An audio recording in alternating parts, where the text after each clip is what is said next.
கீழ்கணக்கு நூல்கள், அது நூல் என்ன பாடலுடைய எண்ணிக்கை மற்றும் அதை யார் இயற்றியிருக்கா அப்படிங்கிறத ஆசிரியரையும் பார்க்கலாம். ஃபஸ்ட்டு நாலடியார் 400 பாடல் இருக்குது.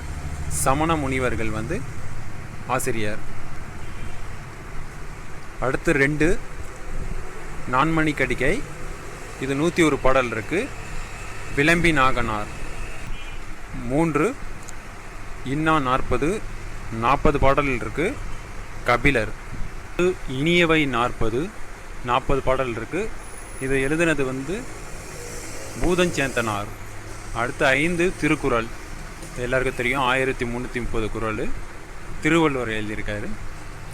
அடுத்து 6 திரிக்கடுகம், 100 பாடல்கள் இருக்குது. அதை நல்லாதனார் எழுதியிருக்காரு. அடுத்து 7 ஏலாதி, 80 பாடல் இருக்குது. கணித மேதாவியார் எழுதியிருக்காரு. அடுத்து 8 பழமொழி 400, இது 3.5 அரையனார் எழுதியிருக்காரு. அடுத்து 9 ஆசாரக்கோவை, 100 பாடல் இருக்குது. பெருவாயின் முள்ளியார் எழுதியிருக்காரு. 10 சிறு பஞ்சமூலம், இது 104 பாடல் இருக்குது. ஆசிரியர் காரியாசான். 11 முதுமொழி காஞ்சி, இது 10x10 100 பாடல் இருக்குது.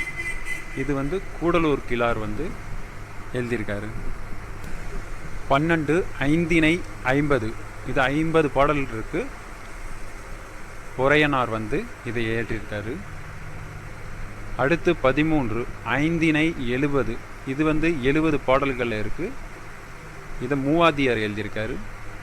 அடுத்து 14 திணைமொழி 50 பாடல் இருக்குது. கண்ணன் சேந்தனார் இதோடைய ஆசிரியர். 15 திணைமாலை 150, இது 150 பாடல்கள் இருக்குது. இதை இயற்றினது கணித மேதாவியார்.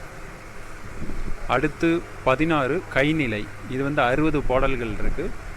இது புல்லாங்காட்டனார், இதோடைய ஆசிரியர். அடுத்தது 17 கார் 40, இது 40 பாடல் இருக்குது. கண்ணங்கூத்தனார் இதோடைய ஆசிரியர். அடுத்து 18 களவழி 40, இது 40 பாடல் இருக்குது. இதை பொய்கையார் இயற்றியிருக்காரு.